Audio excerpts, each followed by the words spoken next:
حضرت لقمان کی ایک نصیحت کا ذکر ہے کہ انہوں نے یہ کہا کہ بیٹا اگر کوئی چیز رائی کے دانے کے برابر بھی ہو اور وہ کسی چٹان میں ہو، او فی السماوات یا آسمانوں میں ہو، او فی الارض یا زمین میں ہو، یأتی بہ اللہ، تب بھی اللہ اسے حاضر کر دے گا۔ ان اللہ لطیف خبیر، یقین جانو اللہ بڑا باریک بین اور بہت باخبر ہے۔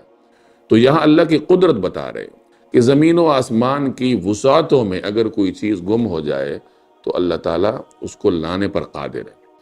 اس آیت میں جہاں انسان کے لیے عملی طور پر، نظریاتی طور پر رہنمائی ہے، وہاں ایک اس کی اضافی برکت بھی ہے جس کا بعض بزرگوں نے مشاہدہ کیا ہے کہ اگر کسی آدمی کی کوئی چیز گم ہو جائے اور وہ 11 مرتبہ انا للہ پڑھ کر اس آیت کی تلاوت کرے، سورہ لقمان کی اس آیت نمبر 16 کی،